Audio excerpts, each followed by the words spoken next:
Hey everyone, it is John C. Morley here, serial entrepreneur. It is great to be with you on today, Thursday, April 10th, 2025.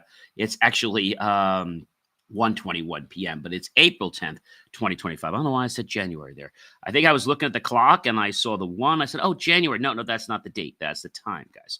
All right, so it's great to be with you here on Inspirations for Your Life. You know, we have an amazing master topic for the week, letting go, lifting up from judgment to joy. And our granular topic today is a really good one: practice compassion over criticism. Series 4, Show 15, episode number 6. And it is so good to be with you today on this fine afternoon. All right, everyone, let's just dive right in. But before we do, I'm going to invite you to go to your kitchen, get yourself something hot, something cold, something healthy, something sweet, tart, or not. It's totally up to you. I am your host, John C. Morley, serial entrepreneur. It's a privilege, pleasure, and honor to be with you guys today, as it is every single time I go live or create content for you. Be sure to visit believemeachieve.com for more of my amazing, of course, inspiring creations. So welcome back, new friends, and of course, old fans that have been with me for a while. Really do appreciate your support here. And today I'm diving deep into a topic that could radically transform the way you relate to yourself and those around you: practicing compassion over criticism. Every single day, we're faced with two voices inside our head: one that uplifts us and one that tears us down. That internal dialogue has the power to either nourish our growth or sabotage it. In today's episode, I'm going to just unpack for you how self compassion is not only essential for mental well being, but it's also the key for sustainable success, emotional intelligence, and building authentic connections. I know that's a mouthful there, but I promise we're going to go nice and slow because it is a lot of content. I mean, a lot. But I will definitely break it down for you guys nice and slow. So let's get into it. All right, everyone. So, thinking about this, if you've already maybe had some issues with this, or maybe you're ready for a change, like you'd like to lead with kindness, but you have to start with yourself. And this episode is your call to shift from a judgment mentality to an empathetic mentality, right? We've talked about empathy before, and we talked about compassion before. And if somebody said to me, John, what is the difference between empathy and compassion? What's the difference? Empathy is understanding and sharing another's feelings, like, slipping into their shoes, while compassion is the desire to alleviate their suffering and take action, either on your part or to get them to take action. So, empathy is where everyone starts. You're having a challenge. Oh, I'm so sorry about that. And they kind of feel for you, but they're not really trying to get you out of that state. Like, as soon as you've explained it to them, it's like they've moved on. Like, they're on to something totally different. Number one, the impact of your internal self talk, compassion versus criticism. This is key, guys. Our internal self talk shapes the lens, which is our perspective, through which we view the world and, of course, ourselves. When your inner voice leans toward compassion, it encourages you to take risks, okay? Forgive your mistakes and move forward with grace. But when that voice is drenched in criticism, it leads to shame, self doubt, and, of course, emotional paralysis. You begin to see yourself not as a work in progress, but as fundamentally flawed. And we don't want that, right? Compassionate self talk is the key, guys, to nurture resilience. Critical self talk chips away at it. Even though it's bite by bite, eventually that candy bar is completely gone, right? The first step toward personal transformation isn't doing more, it's talking to yourself better. By changing the dialogue in your mind, you can unlock a new level of what I'll call empowerment. And that sounds like a pretty easy thing to do. And it is. It's that you have to be aware of it. Okay. Number two, how criticism creates fear and limits our growth. Constant criticism creates fear. All right. It creates fear and limits our growth. Constant criticism, whether internal or external, breeds fear, right? It creates a mindset where mistakes are punishable offenses rather than learning opportunities, right? This fear of failure causes us to retreat, avoid trying new things, and hesitate when we should act. Over time, we begin to limit our goals and shrink our dreams to fit a safe zone where we won't be judged. But growth never happens in the comfort zone. Criticism doesn't motivate, it paralyzes. True growth requires psychological safety. And that safety begins when we replace the harsh inner critic with a compassionate inner coach. Number three, compassion as a tool for emotional resilience. Wow, those are some big words there, guys. Really, really big words in the sense of what it is, right? Emotional resilience, remember from Jen Drummond, who was on the show about a year ago, isn't about avoiding hardship. It's about how we respond to it. Compassion is what allows us to bounce back after setbacks because it says you're still worthy even when things go wrong. When we practice self compassion, we give ourselves the grace to process pain, acknowledge struggles, and keep moving forward. It becomes easier to recover from disappointment and reaction because we know our worth isn't on the line. Compassion is not a weakness, it's the fuel that will propel us and keep us grounded when life gets turbulent. Because let's face it, we've all been on a plane before, and planes do experience, let's say, more than a few bumps, right?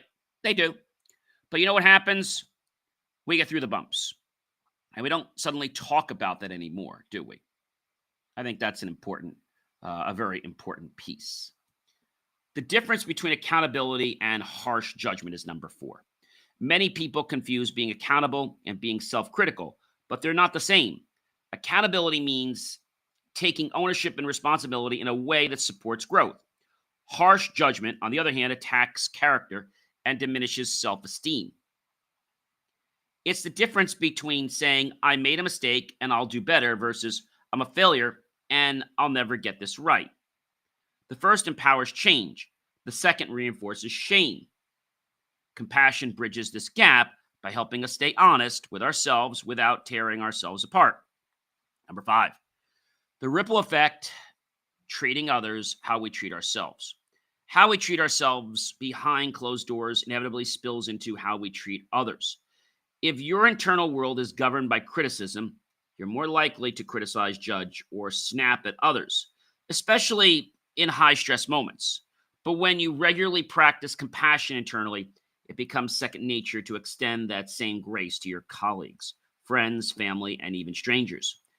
Compassion isn't just a self-help tool, it's a cultural shift that starts within and radiates outward. Be the kindness you wish to see and watch how it transforms your own relationships. Number six. You ready for number six? Number six is reframing mistakes as opportunities for learning. Reframing mistakes as opportunities for learning. That's another pretty big one. Mistakes are not evidence of inadequacy. They are proof that you're trying. When we practice compassion, we view our missteps not as dead ends, but as detours toward greater wisdom. Each mistake contains a lesson, a message, or a breakthrough if you're willing to look at it with curiosity instead of criticism. Reframing in this way softens the emotional blow and turns every failure into fuel. The most successful people aren't the ones who never mess up. They're the ones who know how to learn and grow from every mistake. Number seven, creating a safe space internally for progress. Your mind should be a place where progress feels possible. That only happens when you cultivate safety inside yourself. A space where you're allowed to take risks, speak your truth, and show up imperfectly. Criticism closes that space with fear and doubt, while compassion expands it with acceptance and encouragement. Think of your internal world as your own personal growth incubator. If it's filled with light and warmth, amazing things can happen. Growth. But if it's filled with coldness, and harshness, you'll constantly stunt your own development. And we don't want that. Number 8, guys, how compassion builds a self worth set of confidence in you. Confidence isn't built by being perfect, it's built by being kind to yourself when you're not. Compassion reinforces the message that your value doesn't fluctuate based on your latest win or loss. When you practice speaking to yourself with encouragement, grace, and honesty, you begin to feel grounded and capable. This sense of self worth isn't based on what you do, but on who you are. Compassion helps you remember what you are already enough. And from that place, confidence naturally flourishes. But some people never get there because there's always knocking themselves. That's not a very good philosophy, guys, but I know it can seem hard for people. All right. I know it can seem hard. And so I'm here to tell you that this is something that you can do and you can be okay with, but it takes some time. Number 9, daily practices to foster a kinder inner voice. Cultivating a compassionate mindset is a daily choice, and it starts with simple habits. Begin your day with affirmations or journaling focused on gratitude and self acceptance. When you catch your inner critic flaring up, well, just pause and ask yourself, what would I say to a friend in this moment? Practice mindfulness or meditation to slow down and reconnect with your internal dialogue. These small shifts compound over time, helping you to replace years of criticism with a voice that uplifts and, of course, empowers you. Number 10, encouraging others through empathy, not evaluation. So many people want to give feedback, and I think feedback's okay, but we have to put ourselves in the other person's shoes. All right.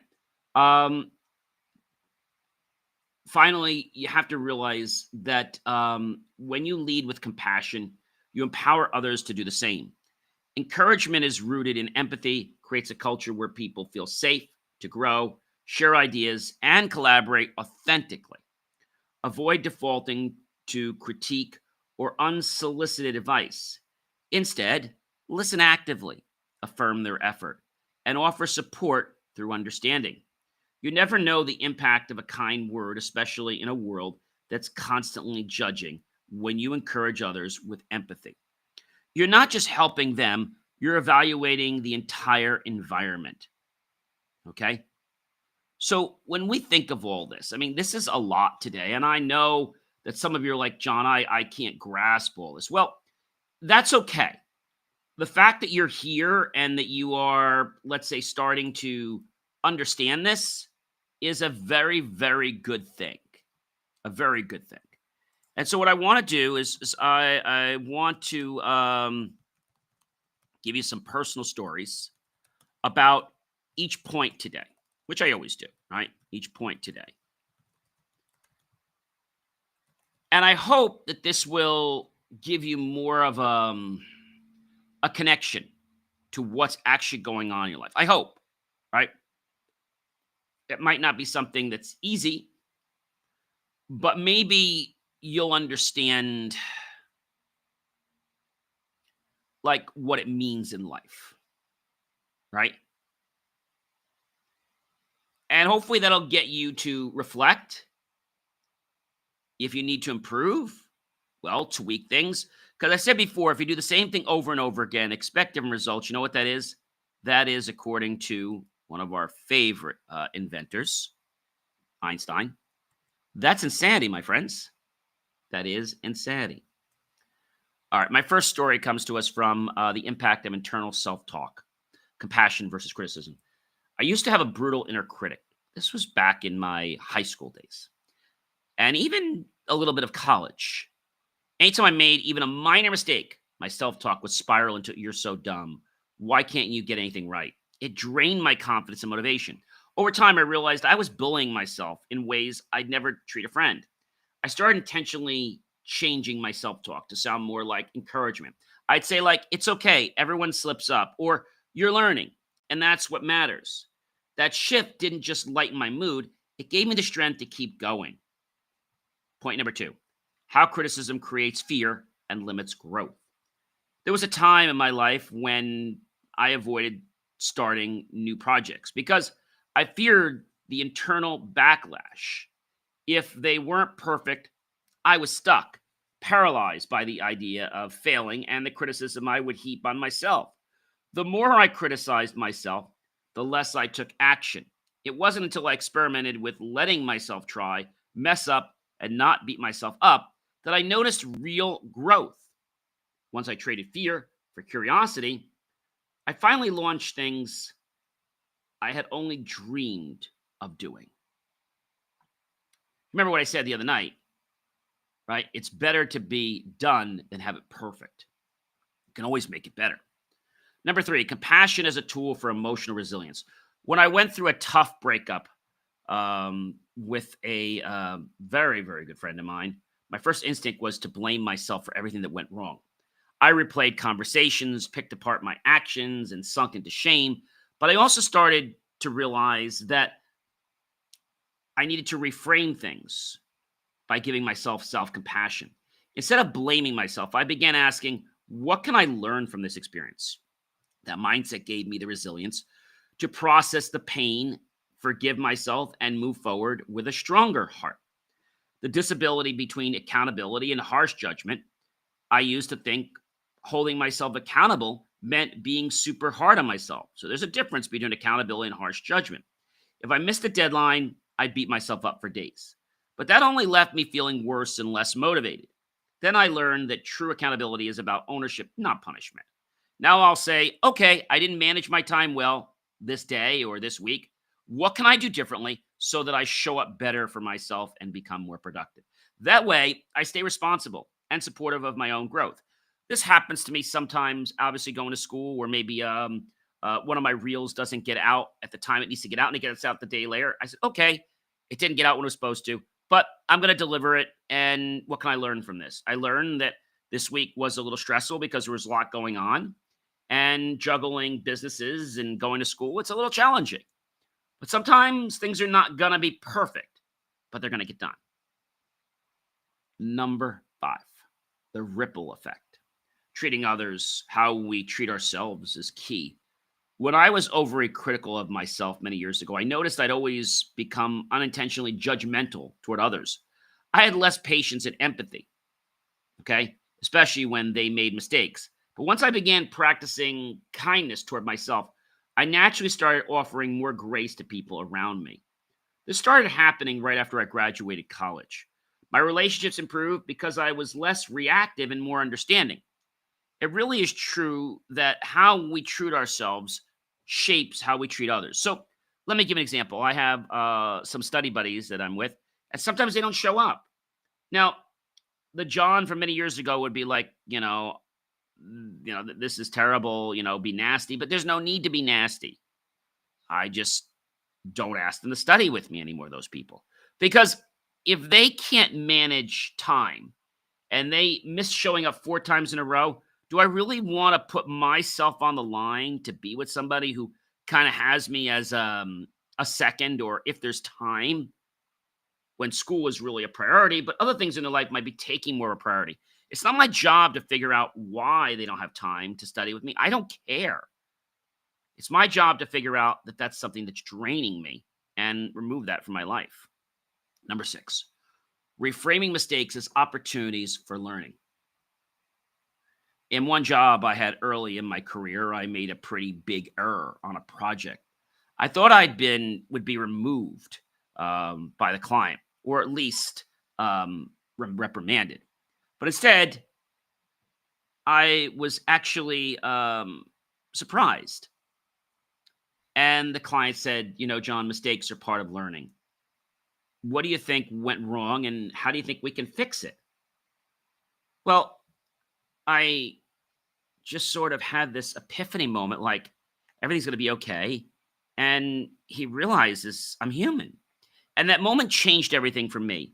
It was the first time I saw a mistake as a valuable insight rather than something shameful. Ever since I tried the approach, mistakes as data instead of disasters happen. Recently, I had something happen at school. I'm not going to give you all the details. Somebody misinterpreted something, or something that I had said might have offended someone when that wasn't even the key. wasn't the key. I also noticed that there was a procedure that was inadvertently not getting followed, but it wasn't really clear to me. So when I had to meet with the person that basically takes these complaints, I said to them, "Look, I'm human. All right, that's number one. I am human." And I introduced myself first, and I made a little joke that I've never been in the dean's office unless it's to thank me or to give me an accolade. And he kind of chuckled. All right. Um, I then basically a little bit nervous, but was a little more calm. I basically sat down in a chair, took off my hat because it's kind of proper to do that. And then I realized that I needed to start. Well, he went on to explain what had happened. Okay. And I listened, which is the most important thing that you do. You do need to listen. That is a very, very key thing, guys. I mean, it's really, really a key thing. But I kind of came up with a plan. Okay. After he said what he was going to say, I said, I thank you for taking the time to educate me, or how to clarify this, this misunderstanding with me. I respect the university's rules, and will be sure to make sure I follow them. And if I have a question, I'll be sure to reach out.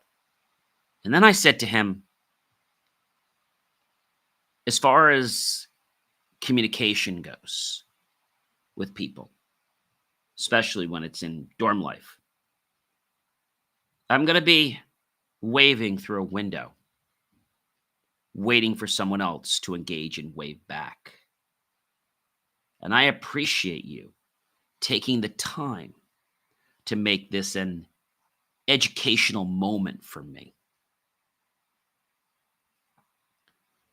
And at that moment, he kind of just went back in his chair a little bit. And I said, I pondered over this the last few days. And I said, what can I learn from this? Obviously, miscommunication happens, right? But I said, what can I really learn from this?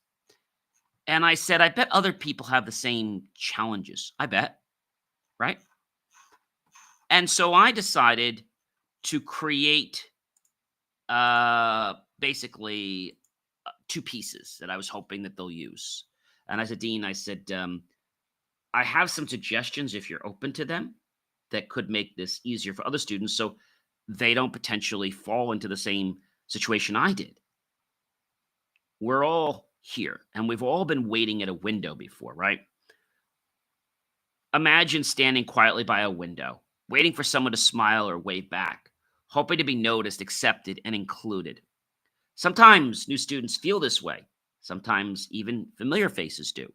It only takes a small gesture, a small hello, an invitation to open that window wide and help someone feel welcome. So, looking for those quietly waiting, glancing your way but hesitant to join in, standing on the sidelines, smiling shyly or looking unsure, alone at lunch or in class, hoping someone will choose to reach out to me.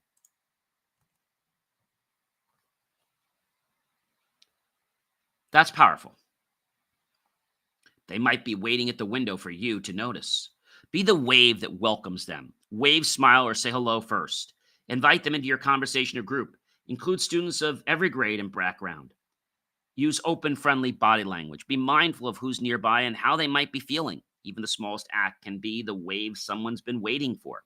And when you connect, be mindful of conversations. Because even when we wave and welcome, it's important to keep windows open, not accidentally shut by saying something hurtful or making others uncomfortable.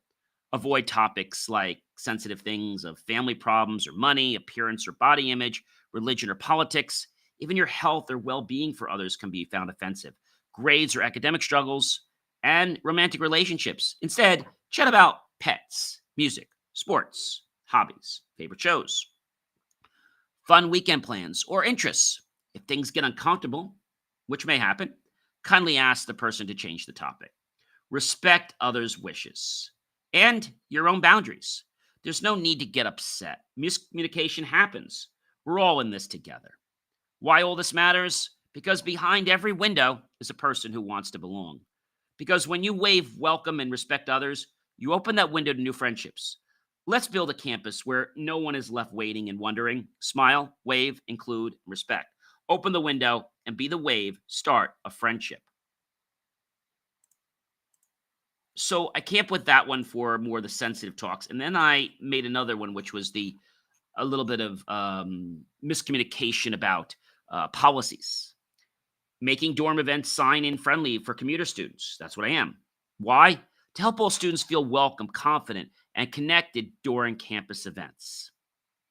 Clear signage and placards. Post large, friendly signs at dorm entrances during events. Placards can say, welcome commuter students. Here's how to sign in. Use the intercom. Say event code, whatever it is, and give it to the guest ambassador if they're there. Make them feel welcome. Enjoy the event. Again, event access code. Assign a short code when visiting for an event. Students should just say the code, quick and stress-free. No to explain their commuter or describe the event. If other procedures are necessary, they'll happen once they come in. Pre-event reminders, email or text instructions before each event. Include the event access code, location, any ID or guest policy info, and friendly greeters. Place staff or student ambassadors at entrances during events. They can assist with sign-ins, answer questions, offer a warm welcome. Visual how-to guide. Distribute a simple infographic showing how to sign in, where to go, who to ask for help. Share via QR code, email, or printed flyers. Include in orientation. Cover dorm sign-in tips during commuter or new student orientation at undergraduate and graduate sessions. Help students feel confident from day one. Gather feedback. After events, send a quick survey to learn what worked and what can be improved. Show you care and help. This with you will refine the process for everyone. So after the events, you send a quick to learn, but not just everything. So that's going to be things like including things about the sign-in process. How did you feel? How did it go? And so when you approach things like this, it changes our life, right? Because everyone has miscommunications, all right? It happens. Rather than getting upset, realize that it's a mistake and treat it like that. Creating a safe space internally for progress. For years, I didn't realize how unsafe it felt inside my own head. I tried to set goals, but I was so afraid of my own judgment that I would be sabotaging them. It felt like trying to grow in a hostile environment. Once I began creating a mental space where I felt supported and not scolded, I could experiment, fail, and improve without the anxiety. That safety gave me room to explore my potential and take on bigger challenges. Compassion will build self-confidence, so keep it going. Daily practices to foster kindness. You can journal, you can pat yourself on the back, you can talk to yourself well. Encourage others through empathy, not evaluation. A friend once came to me in tears about a mistake they made at work. And I immediately felt the urge to say, you shouldn't have done this. Instead, I caught myself and said, that sounds really hard. I've been there too. That moment of empathy opened up a deep, honest conversation and helped them feel seen, not judged. It reminded me that encouragement connects us while evaluation often isolates us. So, incorporate these practices consistently in your life, and it can shift your entire inner and outer world. By practicing compassion over criticism, you build an emotional foundation rooted in growth, peace, and authenticity. This mindset doesn't just benefit you, it creates a ripple effect in your relationships, workplace, and community. Remember, transformation begins with how you treat yourself. Be the ally you have, and you'll find that it's really going to serve you well. My name is John C. Morley, serial entrepreneur. I know it's such a privilege, pleasure, and honor to be with you guys in these amazing days, weekends, and evenings. Do check out BelieveMeAchieve.com, and I'll catch you soon.